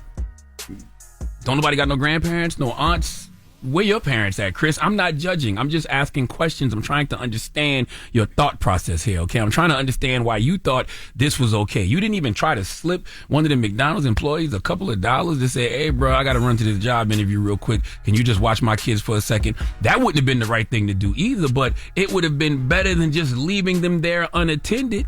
Now, Chris, I don't want you to think I have zero empathy for you. I do. I understand. You know, it's a hustle. Times are hard. Everything costs. Daycare is no joke. You know, babysitter prices are no joke. You probably didn't even have the money to offer anyone, you know, to watch your kids. Okay, trying to secure employment to provide for your family. That's commendable. Round of applause for that. Okay, but what's our job as men? Our job as men is to protect and provide. I put protect in front of provision for a reason, because the safety of our kids, the safety of our families comes before anything else. Okay, I can figure anything else out. I've been broke before. I can get to the money in some way. I can deal with that. But your baby's being hurt because of your negligence? I can't live with that. Okay, there is no job you could possibly acquire on this planet that is worth more than the safety and well-being of your kids. Let's just say, Chris, you got the job. You all excited. You rushing back to McDonald's, happy as hell. Okay, you get there, kids gone. Somebody done snatched them up. Tell me if that job is worth it then. Or what if you would have got back and you pull up and it's ambulances everywhere? Okay, because the 1-year-old done suffocated in the pit of plastic balls. You tell me if that job interview you went on was worth that, okay? There are resources and community programs designed to help parents in these situations. I did some research, and by research, all I mean is Google, okay? You could have called Family Promise of Augusta. They got a cost-free child care center. Now, from what I read, they help homeless families, but I'm sure they could have helped you too. I'm just saying, there had to be other options, okay? McDonald's menu has 145 items. That's 145 different things to choose from. Why am I saying that? I'm saying that because if McDonald's has 145 items, if they have that many options, then us as humans have to give ourselves more options too. I'm sure you could have found at least one more option other than dropping your kids off at McDonald's. That can't be the plan A and the only plan, period. Okay? Let's hope this serves as a lesson to all parents. Before you make poor choices like this, seek out support systems and plan accordingly when you're faced with these kind of challenges, because nothing, and I mean absolutely nothing, is worth jeopardizing the safety of your children. Please give Chris Lewis the biggest hee-haw. Am I tripping? Nah. Okay. No. I'll tell you when you are, but no, you're not. He deserves donkey, but he doesn't deserve to be arrested. Come on. What are you talking about? I'm gonna tell you why, right? Because you said a lot of stuff that we don't necessarily know about. Maybe he had a babysitter in play, and last minute the babysitter canceled, and he's trying to do right. He's trying to get a job, and maybe he thought, you know what? Not to say that this was a smart decision, but let me try. It's not like he was going to the club. It's not like he was at the mall shopping. It's not like he was at a chick house or he was smoking some weed or selling some dope. He was trying to better his life. Now, the decision he made was stupid, but now he gets this. He's arrested for this. Now, is this on his record? Now he can't get a good job because that's on his record. It is effed up. I mean, child negligence foul. will definitely be right. on his. Yes, it is effed up and it is foul. It's not a way of thinking. He broke the law. But as a community, you know what I mean? We should have certain graces when it comes to certain things. Like I said, if he was at a club, yes, lock him up. If he was at the mall shopping, if he was smoking weed, selling crack, if he was at a chick house, let me ask you a agree. question. But he was trying to better his life. If something would have, go ahead, Joe. No, I'm just saying, why not take them to the actual interview then? He said he didn't want them to walk. I'm sorry? He didn't have a car. So he would have to walk with the kids. So let me ask you a question. If something would have happened to the kids, would you still feel that way? If the kids would have got kidnapped, if one of the kids would have suffocated in the playpen, would you still feel that? It would have been a sad situation, but would you still say he shouldn't have been arrested? I don't think he would have been arrested because he's not doing it on purpose. He's really trying to better his life in the circumstances where life hit him. Hey man, you know what I mean? Like he think about it like this. Let's say he did have a babysitter. Let's say he did, and the babysitter canceled last minute, and he's trying to get a job. It's not like he's doing something illegal. That don't mean you leave your 10-year-old, it's not right. I'm not saying it's 6-year-old, smart, and your 1-year-old unattended somewhere. I'm not saying it's smart. I'm not saying it's the right decision or a smart decision. But that man is trying to better his life, and we've all been to a place where it's just effed up. But what that got to do with the safety of your children? You're right. I don't care how much you try to put him in jail. listen, he broke the law. I don't know nothing about that. But my point is, you can't say this man is trying to better his life. You can't put, you being unemployed over the safety of your children. Right. The safety of your children I'm not comes saying first. it's a smart decision. I just don't think he should have went to jail. Because they going to walk with me. I get he ain't want them to walk. All right, well, I'm going to carry you until I get tired. Then your little brother going to hold you. Then I'm going to pick you back up. Something like they're going to be with me at this job interview because that may entice the the people to give him the job even more. That's like, right. I'm not, They might say, this guy's bringing his kids. I don't want him here. No, listen, I just don't think you should jeopardize the safety of your children. I agree. In the pursuit of employment. I agree 1,000%. And I can't say he shouldn't be arrested. Well, let's open up the phone lines. Let's discuss. 800-585-1051. This young man, he's 24 years old. He had a job interview. He left his 3 children in McDonald's while he did the job interview. The ages of his children are 1, 6, and 10. He was arrested for it. Do you think he should have been arrested? Donkey today, yes. Did he tell anybody in McDonald's? Look, y'all. Did he put them on point? Like, do he know them? Like, if he, you know what I'm saying? Is that Not McDonald's that that I he know go to all the time? When's the last time you been to McDonald's with a ball pit?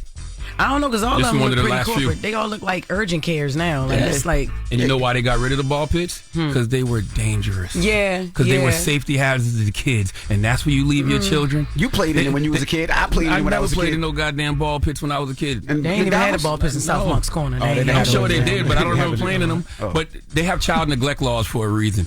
This was child negligence, y'all. 800-585-1051. Let's discuss. It's the Breakfast Club. Good morning. Let's go to Breakfast Club Court. The Breakfast Club. Morning, everybody. It's DJ NV, Jess Hilarious, Charlamagne the Guy. We are the Breakfast Club. If you're just joining us, Charlamagne gave Donkey of the Day to a young man named Chris Lewis. He's 24 years old. He has 3 children, 1, 6, and 10. And he was arrested for leaving his kids at a McDonald's while he attended a job interview. He left the kids at the McDonald's for almost 2 hours. A 10-year-old, a 6-year-old, and a 1-year-old while he went to go to a job interview. Yeah, I deserve he deserves Donkey today, but I just don't want to see that brother go to jail. It's like he was trying to better his life. Like I said, if he was at the club, if he was at a chick's house, if he was doing something illegal, I would understand it. But he was trying to better himself. He made a dumb decision. He's 24 years old. He had this baby at 14. Kids. Oh my God. He had this baby at 14. I guarantee you that. You don't jeopardize your child's safety. I agree. In the pursuit of employment, because there is no job on this planet that would make up for something happening to your child. If he would have left his kids there for 2 hours and they were kidnapped, or one of them suffocated in the ball of pits, there's not a job in the world that he would have gotten that would have made up for that. You're right. So no, I do not. Donkey, but not getting locked up. That's not up to us. There's child negligence laws for a reason, and this is child negligence. And guess what, Envy? You say that, but if you had a babysitter, you hired somebody to watch your kids, and your kid is if that babysitter just left your kids somewhere unattended for 2 hours, you'd be the first person wanting them locked up. Envy would be in jail. Exactly. So what are you talking about? I would be in jail. Crazy. Let's don't go do to that the to kids. phone. Hello, who's this? Hi, it's Miss Kimberly Honeycutt. What's good, Andy? What's up, Kim? Can you take us off Bluetooth for speaker, please? Okay, babe, hold on.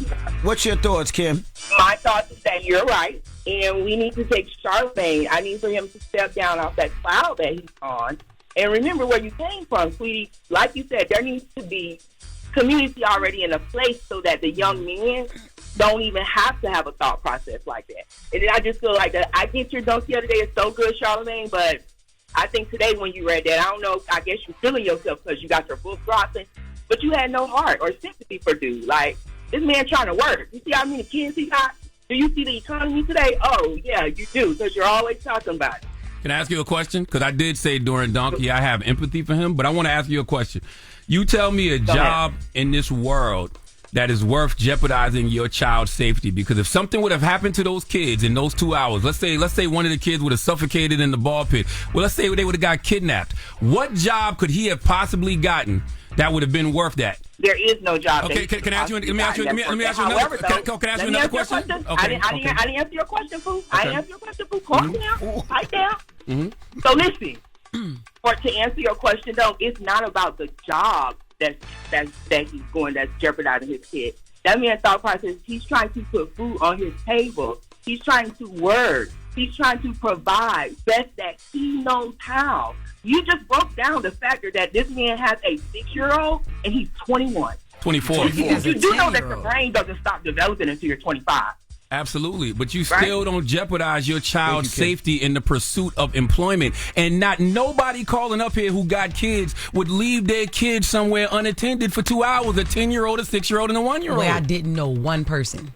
One person. If I knew somebody that worked at the McDonald's, watch them. Keep an eye on them for me or something. I wonder how the mom feel, because the mom came to get the kids late. I wonder how she feel about this situation. Hello, who's this? Hi, this is Martel calling from Charleston. All right, So, Martel, what's your thoughts? I feel like, he should have been arrested, but they also need to be lenient on him. And that's coming from a mother who raised two kids alone, and I've had that situation. I used to take my kids to work with me when I worked third shift at a hotel. Right. Sometimes you really don't have the means to find somebody to babysit. I have a lot of family in Charleston, but there were times where people just didn't want to do it because I didn't have the money to pay, or somebody worked a different shift, and things happen. Like, they need to give him some resources. I mean, he's 24 years old with 3 heads of kids. That's like a lot for somebody at that age. Yeah. Can I ask you a question? You said you took your kids to work with you. Would you ever think of just leaving them someplace unattended while you was at work? No. That's no, my I'm point. taking them to That's why she said he too. should be arrested. They should just be lenient. I agree with that. Yeah, I do too. Thank you, Mama. That's a good perspective. Hello, who's this? This Tisha. Hey, Good Tisha, morning. Good morning. What's your thoughts, Tisha? So first of all, Charlamagne, I think you need to relax. Tisha, take us off You said Bluetooth what? or speaker. Come on now, Charlamagne. The man trying. Y'all are missing, and you know what's so funny? I started Donkey of the Day off by saying, if that is your mindset, you missing the bigger point. You got kids, man? I definitely do. I have 3 kids, and one of them is that same little boy age. Now, I'm 23. So you 23. Would you, if you had a 10-year-old, a 6-year-old, and a 1-year-old? No. My son is 23. Okay, sure, but I'm saying if you had when your son was 10, would you leave your 10-year-old, your 6-year-old, and your 1-year-old unattended at a restaurant for 2 hours? No, I'm definitely not doing that, but I have left my 10-year-old and my 6-year-old at home with each other because they were mature enough to stay there by themselves. I'm just saying that everybody's situation is different. Yeah. He was dead wrong. It was very irresponsible, but don't get a day, that's a bit much. No, I think he deserved donkey. I just don't What think are he y'all deserves to talking go to jail. Like he deserves donkey, but going to jail, I just think is. I mean, the man was doing his best. Like, he made a stupid decision and a dumb decision. Thank God nothing happened to his kids. But he wasn't doing anything stupid and crooked. He wasn't like he was going to the club. He wasn't going to the mall. He wasn't shopping. He wasn't checking the chick. He was trying to better his life. Stupid decision, but I don't think he should go to And jail. it would have been better if he did leave him in the house. It's hard to get kidnapped in the house. Word. You know what I mean? Like, it would have been, I think it would have been better if he did leave them in their house. They're familiar with everything. You can still get hurt in the house. Word. But that 1-year-old, that's the tricky one. The 10-year and 6-year-old, you can say, but that 1-year-old, The 1-year-old. 1-year-old. What about the 1-year-old? A 1-year-old, leaving that Leaving him in the 1-year-old house. is the biggest thing. It's the most difficult thing. Bro, you got kids, 6 and 10. What are you talking about, At man? 10, you've been in the house before, besides yourself for 10 years old. 2025, you're just gonna leave your 3 kids unattended It's somewhere. not smart. I'm not saying What are we it's smart. talking I'm about, not saying y'all? it's a good decision. I don't want the man to be arrested You for it, don't though. jeopardize your child's safety in the pursuit I of agree. employment because once again, there is no job on this planet that would make up for something happening to your children. I agree. What but is wrong with us I this agree, morning? But that employment has to probably pay for eggs. Oh, I'm sorry. You're right. That employment is probably paying for rent. That employment is probably paying for food. That That employment is employ- paying for daycare. Envy. That employment ain't gonna bring your kids back if something bad happened to But them. thank God nothing did happen. But I'm not saying it's right. I hope I your just don't want him babysitter to go to leave jail. your kid somewhere. babysitter And, leave my let's see what happens when they do that. Oh my God. What you going? Look at he mad already. He mad just thinking about And it. it ain't He even look at- happened. he mad just even thinking about it. What are we doing here? Jess, you got a little money on the side to bail me out? What are we talking about? Listen, and once again, you know who I would love to talk to in this situation? Those kids' mother. Because the mother came to pick them up at 6:18. The mother probably was thinking, "What the hell you doing leaving my kids for 2 hours?" I'm sure. 800-585-1051. What's your thoughts? Let's discuss. It's the Breakfast Club. Good morning. Morning, everybody. It's DJ NV, Jess Hilarious, Charlamagne the Guy. We are the Breakfast Club. If you're just joining us, we're talking about donkey today. Charlamagne gave donkey today to a young man named Chris. He had a job interview. He has a 1-year-old, a 6-year-old, and a 10-year-old. And he decided to leave him at McDonald's while he did the job interview. He left him there from about 4:30 to 6:15. No, and he was 4:30 arrested. to 6:18, almost 2 hours. 6:18. And then the mother came to pick him up. So my thing is, where was the mother from the beginning? Charlamagne gave him donkey today. I agree with the donkey. I just don't think he should be arrested for it. The mother was probably at her job interview. Right? Hello, who's this? Hey, it's Beezy from Alvin. Beezy, what's up? Talk to us. What's your thoughts? Man, I feel, I guess, empathy for the guy. I feel bad for him that he ended up going to jail, but I didn't know that parental paranoia was a thing until we had our first kid, and I just couldn't see myself leaving my kids anywhere while I go somewhere for almost 2 hours. That's all I'm saying. I wrote about that in my second book. Got a whole chapter called Parental Paranoia, the anxiety that you have just being a parent. I couldn't do that. Yeah. I mean, I couldn't do that. Hello, who's this? Hi, this is Shakima. Hello? Hey, Shakima. What's your thoughts, Shakima? Hey, how are you? So just real quick, Charlamagne, you were a little hard on him because I have a sister in a similar situation. We grew up in foster care. So my sister, she has 6 kids, literally 6 kids. She's out there in New York. Everybody's quick to tell you to call these resources, but have you ever tried to call some of these resources? Nobody answers the phone. Nobody gets back to you. Like, there's so many. It's easy to say, call these resources. I've called the resources for my sister. She has 6 kids. She's out there in New York. She has vouchers for daycare. There's no daycare seats available. So there's just so many different, there's so many factors that could have played into it. And it is unfortunate that this young man got arrested. But Charlamagne, you're saying, he could have had a babysitter, he could have had whatever. He could have also left his kids at home and something could have happened to them at home. It's just so many scenarios. But it's just unfortunate that this man has gotten arrested trying to better his life for his kids. And I live in Georgia, and trust me when I tell you, the resources are not resourcing here for these families. You know what else Georgia? You know what else Georgia has? What? High sex trafficking. You go to the airport in Georgia. Human trafficking is big in Georgia. You know that? Charlamagne, you act like kids aren't getting snatched out from their own homes, though. And that's right. So why make it easier for them?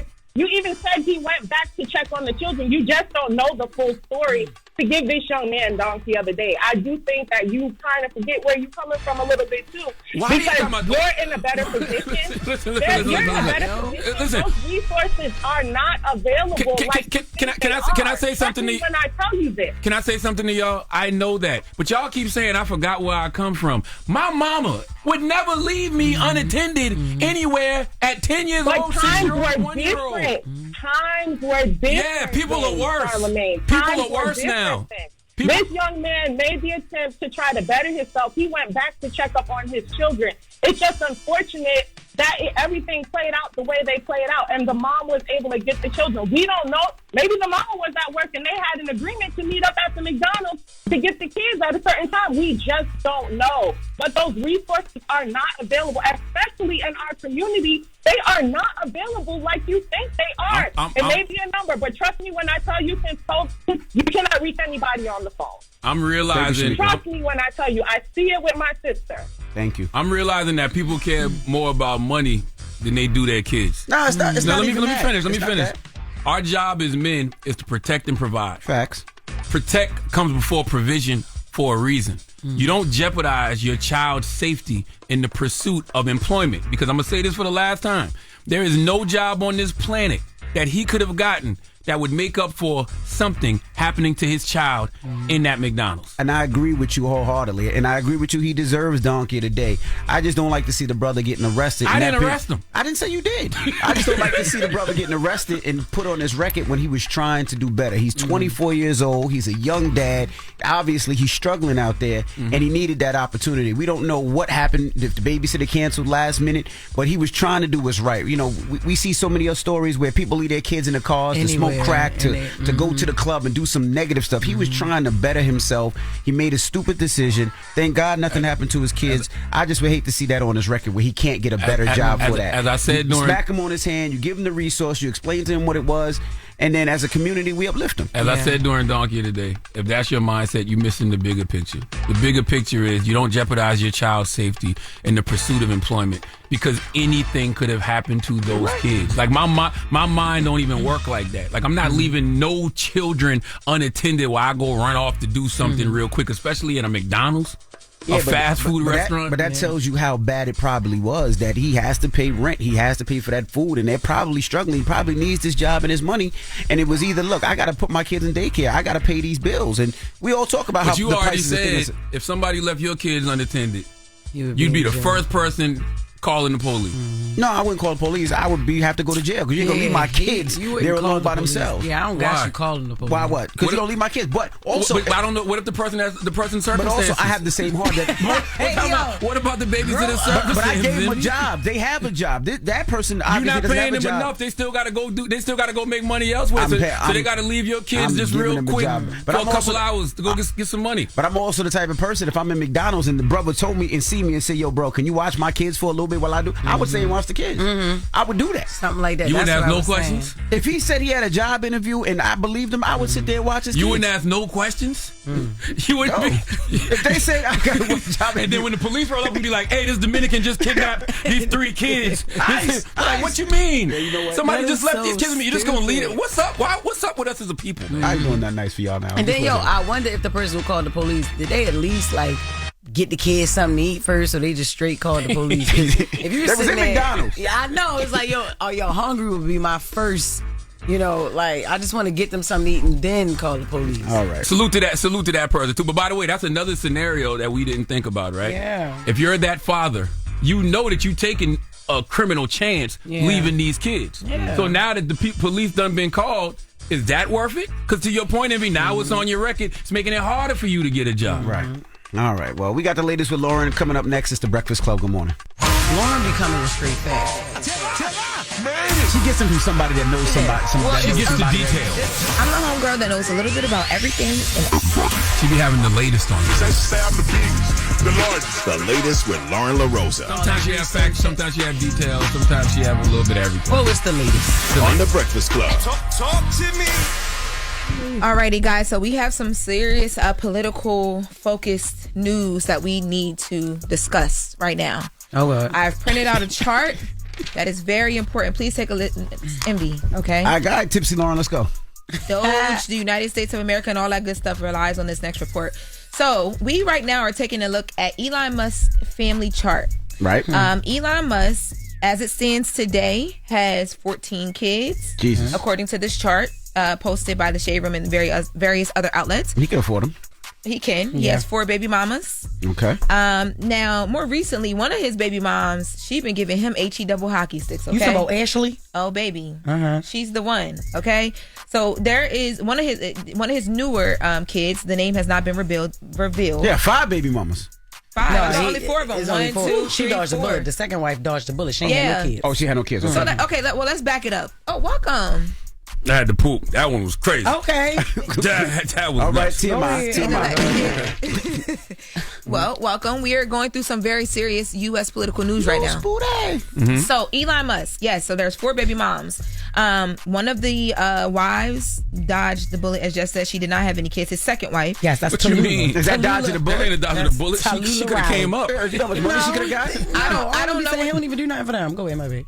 Because we about to get there. And I also don't know what the prenup situation was or wasn't. So she could still be good even though she don't have a kid. She was married to him. And they remarried at That's one point. right. What's up? Sis know what she doing, I'm sure. Okay. But yeah, so there is the newer baby mama. Her name is Ashley St. Clair. And last month, she filed 2 petitions against Elon Musk because she wanted to get a court-ordered paternity test because she wants sole custody of her baby. The baby is around like 6 or 7 months old, and she's claiming that the baby that she's sharing with Elon, he is now starting to financially retaliate against her. And this has been out there for about a month. But yesterday, Monday, Elon Musk responded on X, and he said, "I don't know if the child is mine or not, but I am not against finding out. No court order is needed. Despite not knowing for sure, I have given Ashley $2.5 million and I'm sending her $500,000 a year." Now, Ashley responded. Well, he ain't black. Go ahead. Ashley responded to this and said, "Elon, we asked you to confirm paternity through a test before our child, who you named, was even born, but you refused. And you weren't sending me money. You were sending support for your child that you thought was necessary until you withdrew most of it to maintain control and punish me for being disobedient. But you really are only punishing your son. It's ironic that your last effort in court was to try and gag me, gag order, while you use social media to channel, you literally You literally own, I don't know. Oh, she's saying that he's basically using social media to throw derogatory statements out there, but he wants her to be quiet. I noticed that when Jess look at you real hard, you can't read. What you putting on her, I Jess? didn't even know she was looking at me. Nothing. Never mind.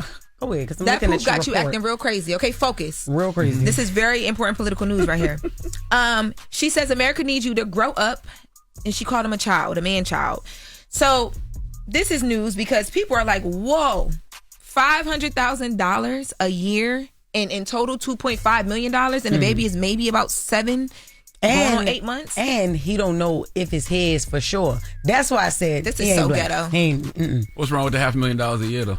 I don't think it's anything wrong. Nothing wrong with it. Okay. No, I think people are just like, it. whoa, that's a lot of money for him to not know if the baby is his or not. Is what he's saying. He's the world's richest man. I feel no sympathy. That's a drop in the bucket at all. This is not for sympathy. I just think that it's kind of interesting how he has all these baby mamas. It's a ton of drama because him and Grimes, when his other kid's mom used to be in the news a lot too. Yes, and people don't touch this. And she was just literally. Who gonna touch what? They don't touch what. Ain't nobody gonna ever come for him for nothing. Nah, they bring this up all the time. But what are they supposed to say? They like, bring it up and then they move on. Well, you want it to be like Nick Cannon jokes? Is what you're saying? No, not even jokes. They tried. Didn't Grimes say when she said he ain't do nothing for XAE8-12? He ain't did nothing for him. Who's that? The little son. That's his name? Yup, it's XAE8-12. Envy, look at your chart. Oh, yeah, being the chart. richest man in the world and potentially being a deadbeat is disgusting. Yeah. Yes, but having a bunch of kids is not a crime. It's not a crime. I think it's pretty interesting that these things happen, and then it's just like, oh, okay, well, we're moving on. Next tweet. Yeah. Well, you guys keep this chart near and dear because I'm sure there will be more. Because Ashley St. Clair ain't letting up on him, okay? At all. She was actually out recently too. She recorded a video selling her Tesla. She said she was trying to make up for the money that Elon's not giving her anymore, allegedly, because she's, and then there was one. It was either Grimes or Ashley St. Clair who said it was health issues going on with the baby, and he would not pay for them or something like that. I think that was about little A-12. That's the name of the baby? Yes. Look at you threw your chart away. Yes. I told you to keep this chart. A-12. Yes. Sound like he was born at Jiffy Lube. These might not be kids. These might be robots. They are not. They might be humanoid robots. I think little A-12. That's the one he had on his head when he was at the White House. And he was sitting next to Trump. Yeah. A-12. Oh, yes, that was A-12. Yeah, that's because that's the one next to the baby. Got you. Yeah. Okay. All right. Well, right now, this morning, actually in about an hour, there will be a protest for Wendy Williams. This protest is supposed to be taking place just to let people know more, I guess, of not even let them know more, but keep bringing awareness to the conservatorship and her wanting to get out of the conservatorship and things of that nature. But I am told that Wendy did not herself organize this protest. She does appreciate it though. She appreciates it, but she did not organize this protest. Who organized it? I think it's just like someone who's been following the Free Wendy movement, like one of the super fans who wanted to get people together because they were doing stuff like this when it came to the Free Britney situation. So got it. Are you going? You definitely got to be there for your godmother. Yo, thank you. Because I was gonna go and get some audio. You should go. Yeah, that is your godmother. It's not in LA. Sure. There's one in New York and there's one in LA. Oh, okay. They don't play with Wendy. They got her good on both coasts. Okay. Now, where's the one in New York? Is it outside the jail? It is supposed to be outside of the luxury prison. However, I am told that the luxury prison will probably not go for it, so they'll probably move them across the street. Okay. I'm going to change my shoes. Yeah, you should go. I am going to. No, I really am. Because Wendy going to come to the window. Yeah, I was going to say yes. She's going to be at that window. Y'all know I am not missing that for us. Yes. I definitely planned on going. Yes. Okay. Yeah. Girl. Yes. Girl. Okay. All right. Well, that is the latest with Loren. Thank you, Loren. You're welcome. You all right? I'm good. You had a long night. She is good, though. I'm good. I thought she was going to be sluggish and all that. She's still on this. That's what's up. All right. Well, we got the People's Choice mix up next. Don't go anywhere. It's the Breakfast Club. Good morning. You're checking out The Breakfast Club. Morning, everybody. It's DJ Envy, Jess Hilarious, Charlamagne the Guy. We are The Breakfast Club. We got a salute to Roxanne Shante for joining us this morning. Salute to the legend Roxanne Shante. That was a very interesting story that Nas gave her $1 million. Yes. Like, that is dope. Like, that is how you, pay it back to the people's shoulders who you stand on. Absolutely. Because she discovered Nas, if I'm not mistaken, right? Yeah, she was the one that, well, not discovered him, but Nas was rapping in, they're both from Queensbridge, and she was the one that said, you got a skill and don't F it up in the streets. Yeah, because if I remember correctly, that's how her movie ended. Yep, with her telling Nas, don't F this up. Yeah. You got talent, you got skills. Yep, absolutely.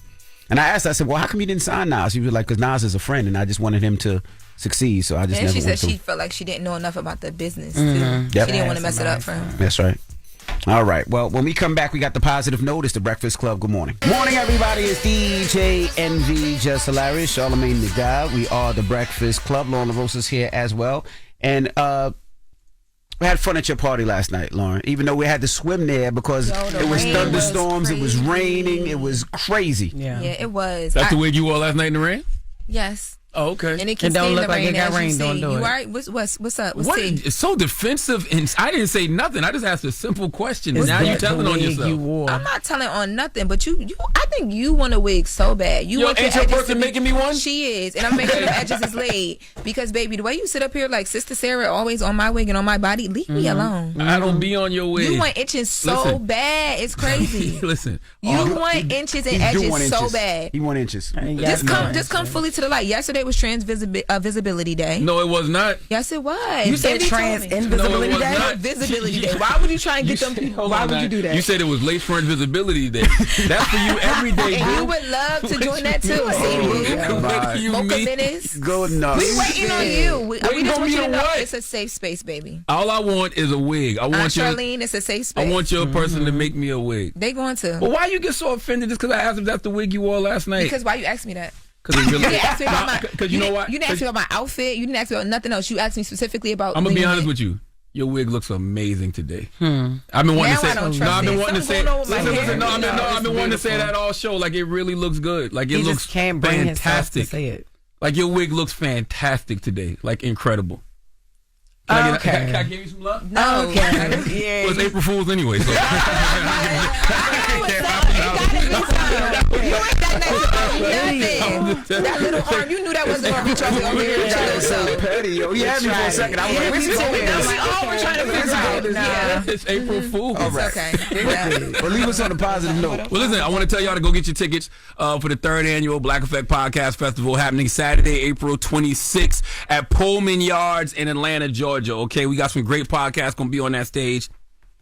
Carrie Champion with the Naked Podcast, Tank and Jay Valentine with the R&B Money Podcast, the Good Moms Bad Choices Podcast will be there, and Sarah Jakes Roberts will be doing her Woman Evolved podcast live. So go get your tickets right now, blackeffect.com/podcast festival. Now, the positive note is simply this: make peace with the fact that people hold different versions of you in their mind. Ultimately, who you know yourself to be is what matters the most. Have a great day. But if you phony, it don't even matter. That is true. Breakfast Club, bitches! Y'all finished or y'all done?